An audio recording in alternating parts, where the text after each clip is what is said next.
All right. Good morning, good afternoon, and for those of you who are joining us at any given time of day, greetings. My name is Shamako Noble, and this is the Poor People's Army. Are you serious? And we are serious, hopefully. Today's guest is a distinguished activist, organizer, former presidential candidate, so many different things. Mr. David Cobb. Good morning, David. Good morning, Shamako. It's a pleasure to be with you. Yeah. Oh, I forgot to mention personal friend, also a personal friend. Not that that's relevant to any of you guys out there, but I figure I'd let you know. So we're just gonna hop right into it. Um, so David, if you can, tell us first and foremost a little bit about where you are and what you're doing currently. Cool. So right now I am in Jarajiji. In Mhm. Salatluk, the Wiyot language, that means a good place to stop and rest. Mm. It is on Ouija, what we now call Humboldt Bay. And I am, as you can imagine, then in the heart of Wiyot ancestral territory, Okay. unceded Wiyot ancestral territory. Mm. And for those Wait, of you wait, not wait. familiar Okay, okay, go ahead. Perfect. with the larger context, what that means is currently called Eureka, California. It is basically about 5.5, 6 hours north of the San Francisco Bay Area. And to really situate it, if you imagine San Francisco to the south, if you imagine Portland, Oregon to the north, we are Mm. equidistant, right? Like smack Yeah. in the middle. I am literally uh, only about a 45-minute drive from the Oregon border. So I'm Okay. way closer to the southern Oregon border than I am to San Francisco. So this place, Chamaco, is it's beautiful. Yeah. It's also very rural and remote. A perfect place to do some experiments. Yeah. And the current experiment I'm in is it's called Dishkama Humboldt. Right. Dishkama means love in Salatluk, the Wiyot's ancestral language. It is a community land trust, and it is a formal governmental department of the Wiyot tribe. What? That's right. What? It is the Wiyot tribe, the tribal council literally amended its charter, its governing documents to create an entirely new department called Dishkama. Okay. And I am tasked with helping to facilitate both land back and regenerative economic development practices and restoration ecology work and affordable housing in perpetuity. And I Mm. hope at some point we get a chance to dive into affordable housing and the scam that it is under capitalism and how our commitment to doing it in perpetuity flips the script. Yeah, there's a lot of really sort of rich points you brought up there that I do want to dig more deeply into a little later in our conversation. But um, I think one of the things that's really sort of fascinating about your story is your story, right? And a lot of folks who are familiar with your work, they might know pieces here or there. Obviously, you're one of the co-founders of Move to Amend, Cooperation Humboldt. But why don't you sort of take us back to your political origins, your political superhero origins, if you will? I knew you were gonna make either an MCU or a DC. I knew knowing my friends, I knew it was gonna be framed as the origin story, Of right? course, You of help course. yourself. I We are can't. all who we are. Wait, I don't want to help myself. Let me be real clear about that. You know what I mean? It's not that I can. I have no interest in it, but the floor is Fair enough. yours. So looky here. I'm gonna say this that I've got a couple of different entry points, and I'm gonna go back like for one of my earliest memories, I think, and this really did shape my politics. I imagine I'm literally maybe 4 years old.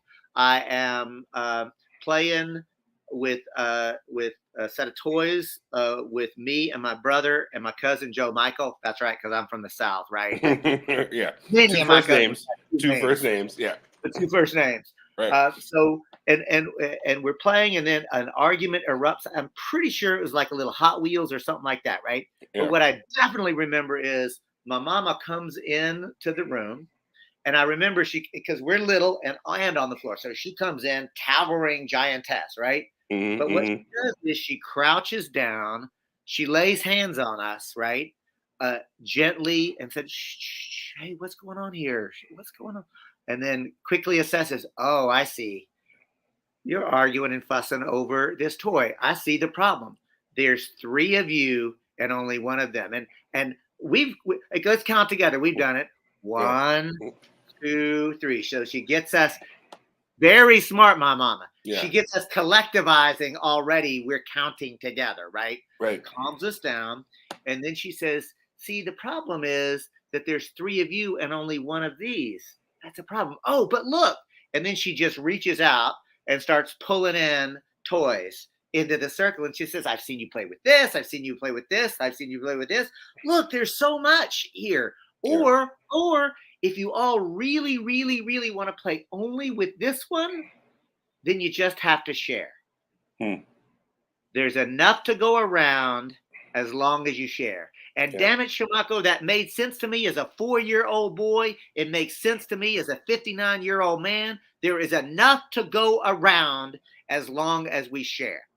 That's literally part of my political origin story. That sensibility, that deep understanding that there is actually enough as long as we share together. Right. The other thing that I want to say, and you know this about me because we are friends, and I don't normally lead with this, right? But especially on the Poor People's Army show, and because I have gone through therapy and learned that it's not my mama or my daddy's fault, but I grew up in poverty. Yeah. Not working class, but like, yes, Marxist working class, as in not the owning class, but the working class. Right. But socioeconomic terms, we were not middle class. We were poor, right? Yeah. As in, I am one of the people of my generation. It's getting less and less common, at least in the United States. But I grew up in a house without a flush toilet. One of my early memories was carrying a 5-gallon bucket of my family's excrement to the hole that my daddy had dug to deliver that. And again, I used to be really ashamed of that, and I wouldn't talk about it except for people that I was really close with, that I felt safe with. But because I have had the political education from some of the same folks that I know you have had political education and mentorship and relationship with, I came to understand it was not my parents' fault. It's this fucking system. This system is fundamentally exploitive and oppressive. And here's the other thing. Because I am a cisgendered, white-bodied male in this society, nobody would expect that about me unless I told them, right? My whiteness masks that. And my education privilege, because I can, as you know, I can flip on a dime and all of a sudden begin to speak my lawyer voice from the Midwest, right. My Southern accent. Yeah. Right. But because we're friends, it's very like. I will say Ruthie has often said, oh, I can always tell when you're talking to somebody you're really comfortable with because you get a little more country, right? Yeah. So all I'm saying, Shimako, is my origin story is somebody who grew up in abject poverty and surrounded by love. I had the experience as a little boy that every child deserves, and that is my mama, and my papa. I mean, I was born out of wedlock, as they say, right? So my mama and my papa, my mama got pregnant her freshman year at college. She was the first of her generation, by the way, to go to college. She was and is a very, very smart lady, and got pregnant.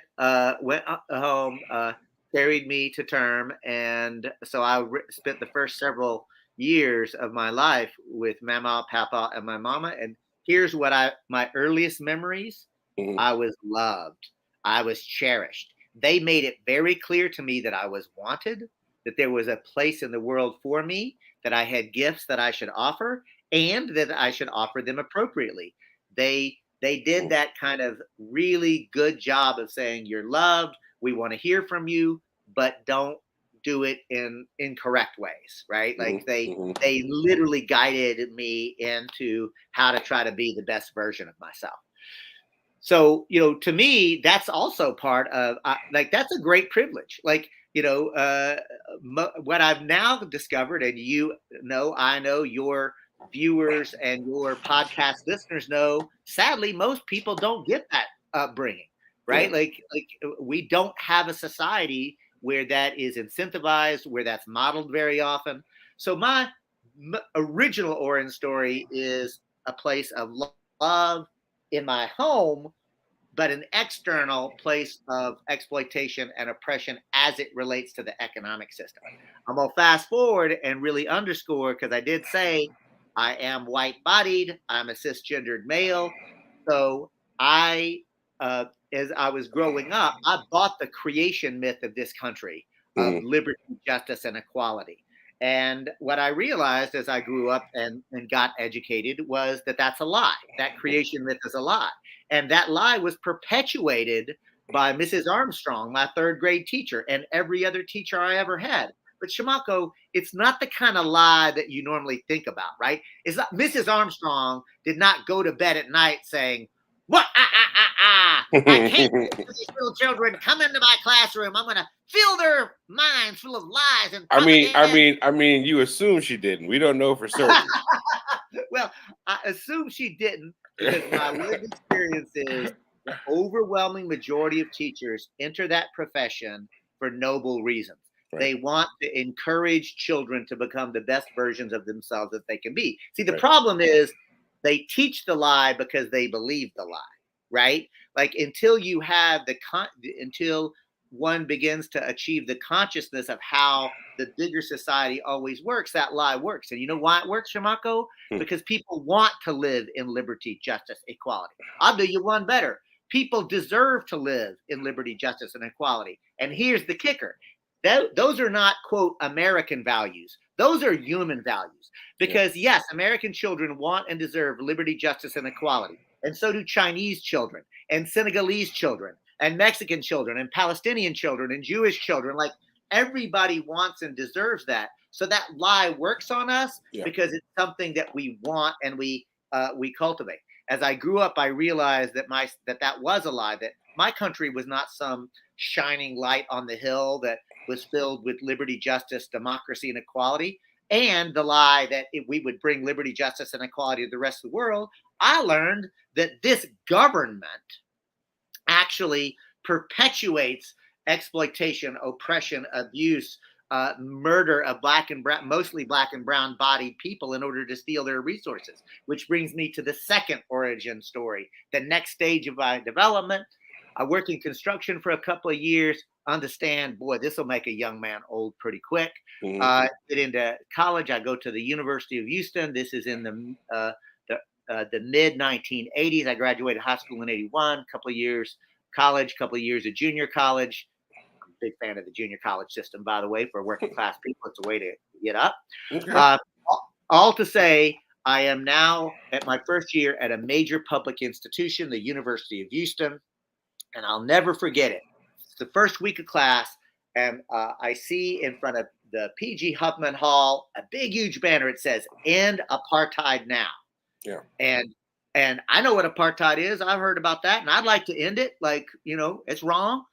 But Shamako, underneath that banner, there's a table and a fella sitting behind it. Okay. An activist. How exotic. I'm 20 years old now. I think that's the first time I ever saw an activist or a social change agent. Okay, I hate to do this to you. Hit it. But give us a date. We are 1980. Oh, you know what? We are 1980, 83. The 80s, ladies and gentlemen. The 80s. That's right. It's like 60, 70 years ago. Anyway, go ahead. Yeah. So Right. not old, but a minute. All to say, there he is, and I walk up to the table, and Shamako, within 5 minutes, I am in an argument with this fella. Not a screaming match, but it's one of my first genuine political arguments. Because this joker had the audacity to try to tell me some kind of thing. He was saying, like, whether I liked it or not, I was involuntarily supporting apartheid. His theory was, and his position he posited that, well, it's because you, like me, are paying tuition to this institution, and the board of regents at this institution is making investment decisions, and they are literally sending our tuition money into corporations that are doing business with the apartheid government in South Africa. And but what really got me is this joker said that the U.S. government supported apartheid. And I'll never forget, I said, man, where did you go to high school? This is America. Like, we are the good guys. And we ended up in a little bit of an argument. And let me finish this point. Yeah. Because I'll never forget, he did not berate me. He did not ridicule or mock me. He said, look at here. I've got all this material on this table, but I don't reckon that any of this is going to convince you. But I'll make you a deal. The MD Anderson Library is 100 yards away. If you'll just go and look at U.S. News and World Report, Time Magazine, Business Week, any of the periodicals, and just look at the cover story, right? And just do a little bit, and I'll read anything you want me to read. But then let's have a conversation in. And the point is, Shimako, I tell that story to remind myself and ground myself of humility, because I don't know what I don't know. I didn't know what I didn't know then. I don't know what I don't know now, right? Yeah. He engaged me where I was. He began a conversation by asking questions, by encouraging me to do a little independent research so that we could have a real discussion. By the end of that semester, I was on the other side of that table and had begun my trajectory into social change work, actually as a student activist in the anti-apartheid movement. Sounds like that person was successful. I will absolutely remember that. Yeah. Right. Activism works, people. Activism works. All right. So engaging people as activism works where they are. Important. Yelling and berating at people, not so much. Not so much.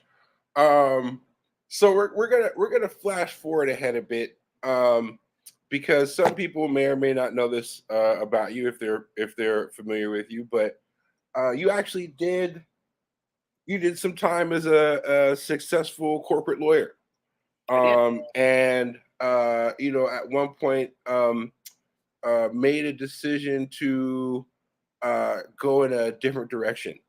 Can you tell us a little bit about that transition? Sure. So I'll do it quick. So college, and then I decide I want to fight the good fight and be a lawyer to fight for truth, justice, and the American way. Right. I get in. I come out with staggering debt, and I say to myself, you got to pay off this debt. So I took a gig as a lawyer, and the idea was I'm going to work just long enough to pay off this debt, and then I get a foothold, and then go and do social change work as a lawyer.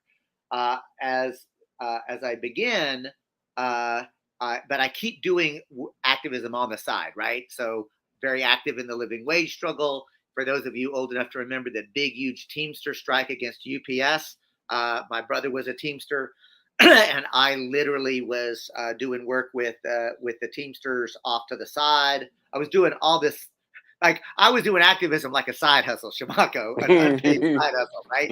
I, like you, can't help it, right? And don't want to help it. It's the it's how I'm hardwired, and how my mama and my papa raised me. All to say, doing all this on the side, and at the same time, am getting involved in electoral politics. In '84, while I was at the University of Houston. That's why I could. It would have been '83 because the second year there, I was frankly one of the key student leaders of the Jesse Jackson for president. And then in '88, I was also a delegate for Jackson. And I want to say I learned a lot from Reverend Jesse Jackson. As a white person, that was the first time, honestly, that I'd ever genuinely been under the leadership of people of color. And that was an eye-opening thing for a white person steeped in this culture of white supremacy. Yeah. I also learned about intersectionality between organized labor and environmentalists. I learned about human rights and Palestine, and that blew my mind, right? Yeah. And I learned all sorts of things. Here's another thing I learned, that the Democratic Party's presidential primary is where progressive politics goes to die. because all of the energy, all of the enthusiasm, all of the excitement gets crushed by the corporate money and the neoliberals who actually run that entire apparatus like a gang, right? And at the end of it, they're like, all right, you had your fun during the primary, but now get to the back of the bus, shut up. And the corporatist and the militarist and the imperialist and the status quo are actually running the show. And by the way, I don't care how far you want to go back, but we can start with Jesse Jackson. We can go on to Dennis Kucinich. We can go on to Howard Dean. We can go on to Bernie Sanders. We can go on to Jerry Brown. Like the point is that process is a historical objective fact. Right. That's how the system works. So I quit electoral politics in disgust when I realized that it's a scam. In fact, I like to say Bill Clinton turned me into a green, right? Because from Jesse Jackson to Jesse Jackson 84, Jackson 88, Jerry Brown 92, Bill Clinton 96, I couldn't stomach it. I mean, it was too much to bear. It was so painfully obvious to me. And we could go into that if you want to historically. Yes, I definitely do want to. Right. So because I think it's important, so you said electoral politics, but we're going to talk a little bit more about the Green Party. And even today, as we sort of see fissures on the quote unquote left, but sort of this struggle around with the left. I think that part of the conversation is still very important. So I just want to anchor that. But go ahead. Perfect. I completely agree with you. Yeah. So what I'm saying is though that Bill Clinton's commitment to NAFTA, which basically destroyed the industrial base of this country. Bill Clinton's commitment to the Defense of Marriage Act. Bill Clinton commitment to the so-called crime bill, which really was just like there's degrees of things, right? So he didn't just continue the white supremacy of the criminal justice system. Bill Clinton, a Democrat, escalated it, made the quote black-bodied super predator a meme and a thing, right? Like threw Lonnie Guinier under the bus. I mean, just because the dude looked like a hep cat, wore cool sunglasses, and played a saxophone, claimed on the Arsenio Hall show. On the Arsenio Hall show, right? It just shows the superficiality of politics, right? So he does all that superficial shit, but his policies are absolutely horrific for poor people, for people of color, for immigrants, it goes on and on and on. Yeah. So I quit electoral politics. Then I'll never forget in 1996, I'm listening to the radio. It's Jerry Brown's We the People show. I think it was on in Oakland too, right? It was Pacifica Radio, KPFT in Houston, Texas. Yeah. Had its transmitter bombed by the KKK. So that's when a radio station's doing some real shit when the KKK decides they got to bomb your fucking antenna, right? Yeah. Anyway, I hear Ralph Nader giving an acceptance speech for the Green Party. And I'm like, what? I knew Ralph Nader as a people's lawyer, right? Yeah. And I'd never even heard of the Green Party at that time. But he's literally giving this speech about what politics can be and should be, what America could be. He's resurrecting the liberty, justice, and equality motifs, and it's inspiring me. And I'll never forget, Michael. I'm serious. I'm on my futon in my little place there in Houston, and I'm listening. I'm getting excited. I'm listening to him talk about, and we're gonna build a movement for single-payer healthcare because healthcare is a human right, and we have the wherewithal to end poverty now. We are going to and he's just building this thing, and before you know it, the crowd starts to chant, "Go Ralph, go! Go Ralph, go!" And like Ralph Nader, it's radio, but I can imagine him leaning into the microphone because only Ralph Nader would scold a crowd chanting for him. Because as the crowd chants, "Go Ralph, go! Go Ralph, go!" he says, "No, go we go! Go we go!" And the crowd on a dime picks it up. "Go Ralph, go! Go Ralph, go! Go we go! Go, we go. Shamako, I'm crying. I jump up. I do a Rocky dance by myself in my living room. And I'm like, yes, go, we go. Go, we go. Like, I'm back in the game, baby. I called, because pre-internet, at least for me, I call information. I'd like the number for the Green Party, please. They give me Greenpeace. I start looking around. There is no such thing as the Green Party of Texas. There's only a handful of Green parties organizing anywhere.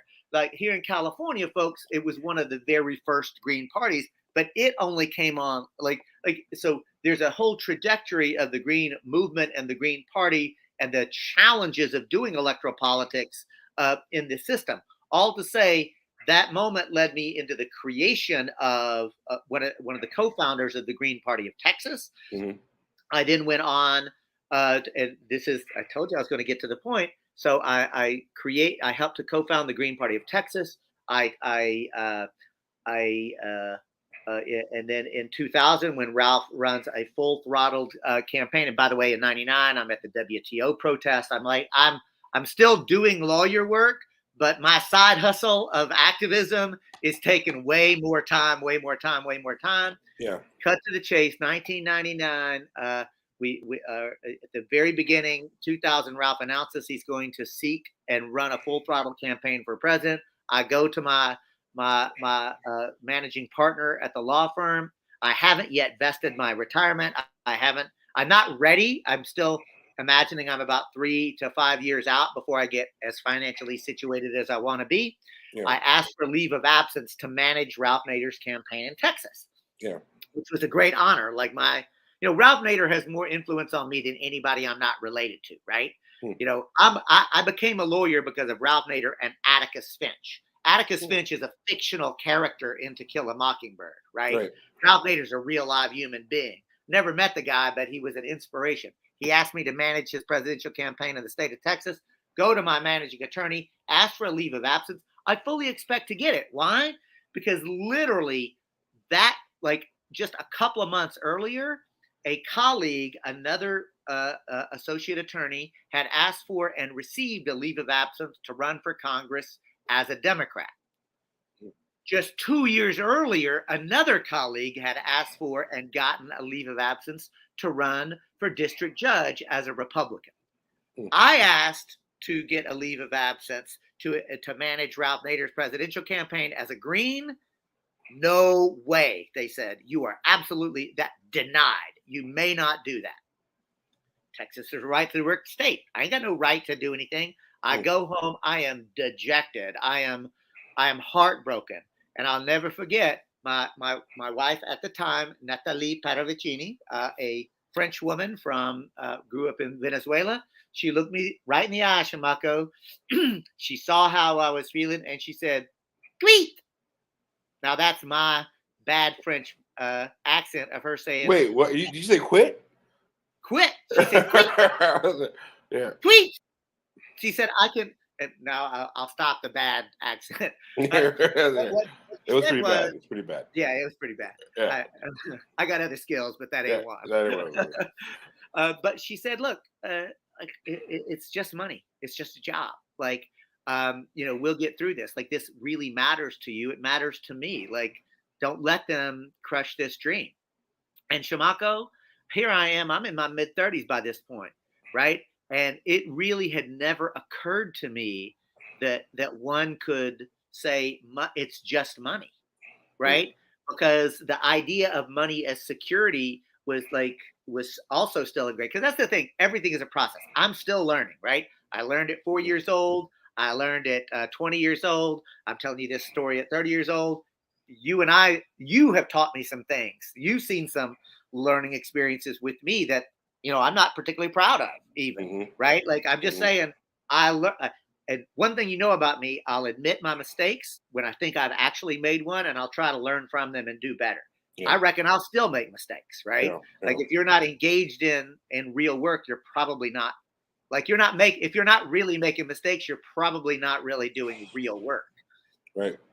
All to say, I quit my successful law practice. I managed Ralph Nader's campaign in 2000. In 2002, I became the Attorney General candidate for the state of Texas, pledging to use that office to revoke the charters of corporations that routinely violate safe, healthy, and public interest law, environmental protection laws. 2004, I was the Green Party nominee for president myself. 2008, I supported the Cynthia McKinney campaign. Spent between 2000 and 2008 helping to create state Green parties all across the country, traveling the country. As a lawyer, I was the general counsel for the National Green Party. I helped the Green Party become a federally recognized national committee. By the way, there's only 5 in the United States: Democrat, Republican, Libertarian, Green, and the Reform Party. And remember, Reform Party don't even exist anymore, right? Like, I'm just telling you, like, in this messed up system, like, this system is not merely designed to prevent the Green Party's success. This system is designed to prevent the Green Party's existence. Right. And the fact that we're here running candidates for office, electing people at the local office, we've elected literally thousands of people, and we've governed at the local level. The Green Party is the single most successful, truly independent electoral force that has existed since the socialist or the communist parties of the 1930s. Now, we can talk about DSA, we can talk about working families, we can talk about these other formations, but those are all squarely within the Democratic Party, trying to move the Democratic Party just a little bit more to the left. The Green Party and the Socialist Party and the Communist Party were explicitly independent of the corporatist Democratic Party, trying to do genuine, financially and politically independent electoral movement work. So, I love history. I love history lessons. It is 7:30, and I know you have to go at 7:55. You have a hard stop. So let's talk a little bit about the present and the future. So how would you characterize the current political moment and the individual's role in it? Ooh, that is an astute and deep question, and I'm going to do my best to take it head on, Shamako. To do it, I'm going to start universal, and then you said, and the individual's role in it. That's going to get granular, right? Okay. So that, just letting listeners and viewers know, this is how I'm going to address that. So this moment, and just for note, this might be a good time to reference your key behind you.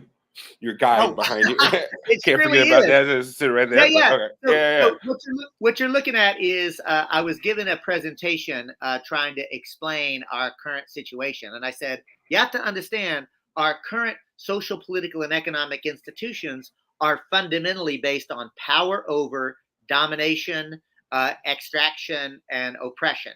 And that's what it and the framework for it all is an interlocking set that is an amalgamation, a combination of white supremacy and capitalism and settler colonialism and heteropatriarchy. You have to imagine it as an interlocking puzzle, right? Interconnected.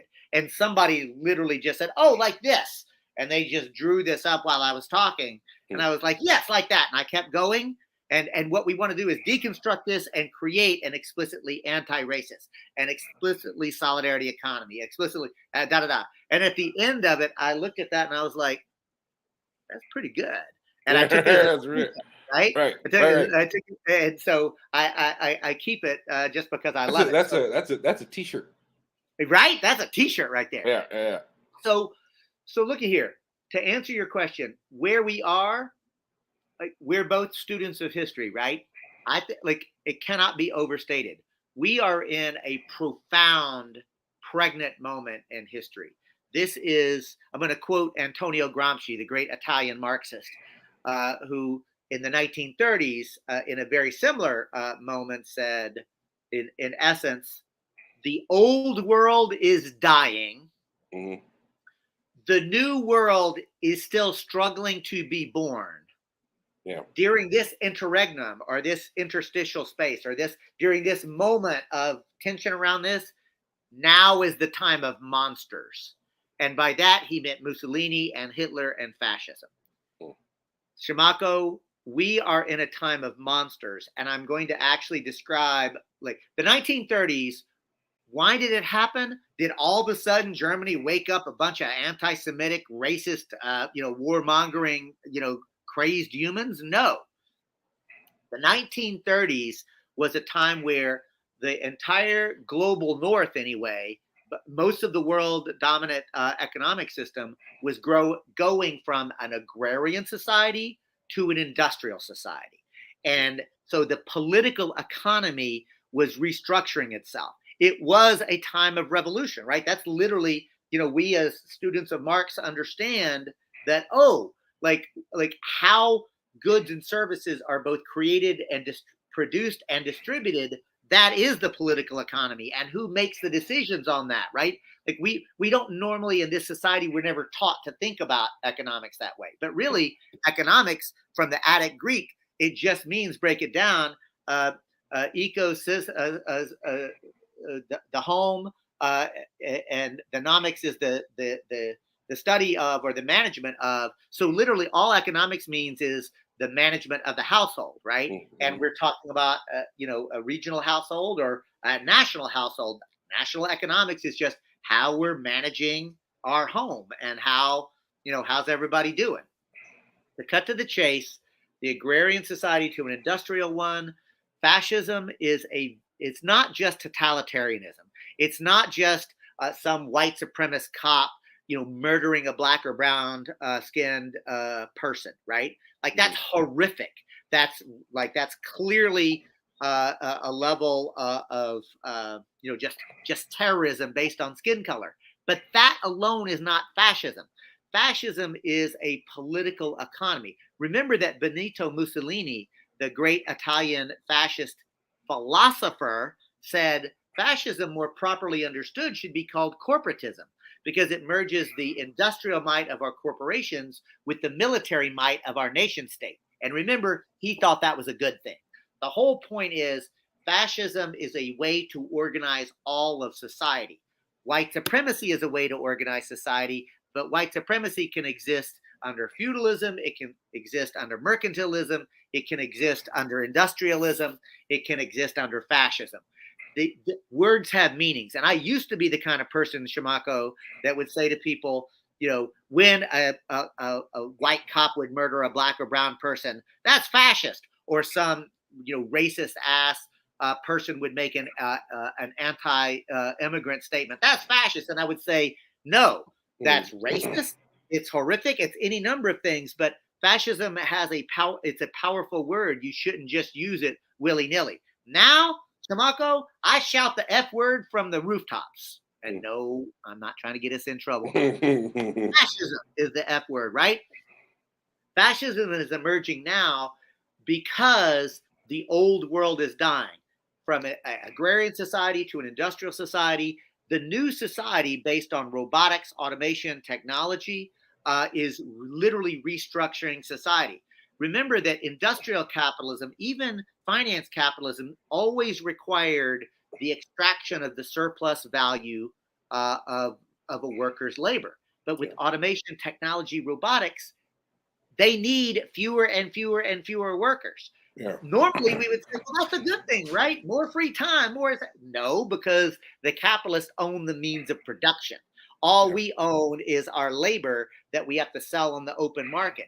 The point is, this new and on top of whatever is happening with automation technology, data and attention itself as capital, like the entire social, political, economic institution and the very culture of this country is up for play. And so fascism is emerging again in this time period because it is a way to try to organize society. Now, they are lying. The fascists, Bannon and Trump and DeSantis, et cetera, like the party of, and by the way, the Republican Party, let's just name it. The Republican Party is not a principled anything anymore. It is literally the party of the coup of January 6th. And we need to say that loud and clear. Like this current Republican Party are fascist and they are dangerous. They are antithetical to any premise of bourgeois electoral democracy, right? Yeah.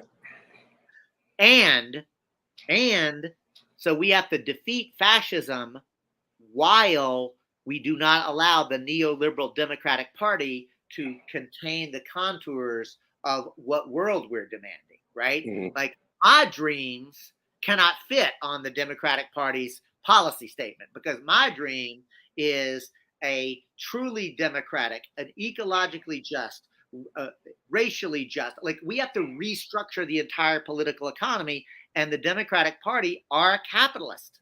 Like Yeah. they will not budge on that. They are committed to a world order of empire where they will continue to extract and steal resources from folks in the global south, most of whom are black and brown skinned. And it's not personal, by the way. It's not like Mhm. they hate just black and brown skinned people. They're just in the way, right? Like, Right. nothing personal. Like, and that's really horrific, right? Like, it's like, damn, like that's some gangster hardcore shit right there, like how bad the Democratic Party is. So we have to defeat fascism while we push to create a new world. And now I'm going to land. I gave a big picture context to the question. Mhm. And what does that mean for us as individual people in this moment? I think it means one, we have to have clarity about what is happening. We have to develop and we have to help other people see clearly actually what has happened. And that's a bit of work because as a culture worker, Shamako, the setting that the corporate capitalist racist system has sort of imposed. And I'm thinking about the work that you and I did on what the bleep happened to hip hop, right? Like Mhm. there's Mhm. so much that has to be broken through there. But when you do, it's like having really bad eyesight, then getting a good pair of prescription glasses and like, boom, I see that clearly. I see that clearly. Once you understand the interconnectedness between white supremacy, capitalism, settler colonialism, and heteropatriarchy, everything in the world and in this country makes sense. If you don't understand this world is mostly confusing because Mhm. they say one thing and do another, right? Yeah. Yeah. So one, we have to have the courage to be honest, to push ourselves, as Amilcar Cabral, the great African revolutionary Marxist, says: "Mask no difficulties, tell no lies, claim no easy victories." We Right. have to actually be truthful with ourselves and each other. Number two, we have to bring as many people into the movement as we can, remembering that activist from the 1980s at the University of Houston. Yelling Mhm. and screaming at folks don't help. Engaging people where they are and inviting them into a genuine discourse, that's the process that I try to remember that fella and I try to replicate what he did so well back in 1983. Yeah. The other thing is we have to, and I'm just going to say it, we have to love each other and ourselves. We Yeah. have to recognize that our value and our worth is inherent because we are human beings. And whether you think of it as God or the goddess or a bioregional, an earth centered kind of cosmology, at the end of the day, it is not about, like, we all have a role to play, right? Mhm. And redwood forests have a role to play, and fish and salmon have a role to play, and primates and humans have a role to play. And our role should be as stewards of this amazing thing called Mother Earth, and that we are part of it. We are not above it. We have to meet people's immediate material needs for food, shelter, education, art, and culture, because art and culture is a human need. It's not just an add on decoration, right? Mhm. We have to meet our needs as we demand to restructure society, which means we need to push for what I call, and I'm not the only one, non reformist reforms. What reforms can we win right now that are in Overton's window that not only will make people's lives better, but will undermine the system and set us up for restructuring the political economy? I focused on six: worker owned cooperatives, community land trust, public banking, participatory budgeting, locally owned energy production and distribution methods, and universal basic income. My argument being, Shamako, those are all very concrete things. You could do a whole show on Poor People's Army on every one of those things, and I could bring you experts showing the way that are actually doing every one of those things right now. But if we, anywhere where people live, work, play, and pray, we're successfully as a community doing all of those things, what you would have on your hands would be a peaceful, nonviolent revolutionary movement pushing the boundaries, and it would involve electoral politics without becoming electoral fetishists, right? Yeah. Front of struggle, but they cannot be the only thing that we do. So we got about 10 minutes, which makes me sad because there's so much. Like you start off a conversation, you're like, oh, we have an hour, and then you get to the end of the hour and you're like, we haven't even scratched the surface. But and that's why there are weekend retreats. So what would and that's why there should be political education and guided conversations like this happening in every community in the country. Because I'll tell you, Shamako, you and I both know we would not be where we are knowing what we know if it had not been for mentors using popular education techniques to help us come in to a consciousness and more understanding. Like, we need that. Yeah, no, agreed. Definitely agreed. So what would you say are our biggest challenges in the immediate moment and in the mid to long term? Right. And I will challenge you, and I know it's like 9 minutes. If you can fit in how we overcome them, great. But also, if you don't know the answer to that, that's fine too. No, fair enough. So I'm going to start at the beginning. Like in the very immediate thing, the very first thing I think is we have to acknowledge and recognize that we are a colonized people in the United States of America.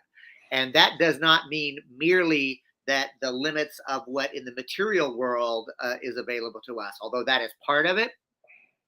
They have colonized our imagination space. They have attempted and spend billions of dollars to get us to think a certain way, to focus on, like, the fact that most people have far more familiarity with the Johnny Depp Amber Heard trial than they do with the January 6th coup attempt at insurrection, much less the war in Ukraine and the complexity there, etc. That's a telling thing. So the very first thing in the very immediate future we have to do, we have to tell the truth to each other. We have to seek each other out. We have to listen and learn from each other. And we have to understand that it does start with not only the individual, but our own imagination and our own belief. We have to believe that we can win. And I'll tell you, one of the things that I've come to understand is we, as both individuals and collectively as we the people, are far more powerful than we dare to imagine, right? We actually have the ability to remake this world. And so liberating the revolutionary imagination is one of the very first things. I mean, it's the Matrix all over again, right? Like achieving that level of consciousness and recognizing the collective power, but not as individuals, because as an individual, my power is I have power, but nothing compared to the systems and the structures. But if I join collectively with others, we are more powerful than their systems, right? And we can recreate those systems. So starting there. The second thing is, I think that we have to recognize that vision, we have to start with vision, but vision will not put food on the table. Vision will not take care of our children. Like, again, Cobb-Former said, never forget that the people are not fighting for abstract ideas. They're fighting to make their lives better. They're fighting to make their children's lives better. So we have to make people's lives better. We have to show them that our approach, and I'm going to say our understanding of socialism or eco-socialism, will protect the planet. It will make your life better. You will have work, but it won't be the drudgery of a job where you're pushed around and bossed about. You'll get the opportunity to offer your gifts and do meaningful, productive work, right? Yeah. And by the way, humans want that. Humans want to work. What we don't want is to be pushed around, exploited, and bossed about and made to feel like shit, right? Yeah. So figuring out, and we can do this. Human beings have always survived by cooperating. The next thing, so it gets this long term. The next thing that we have to do, or in the midterm, is we have to defeat fascism. Period. Full stop.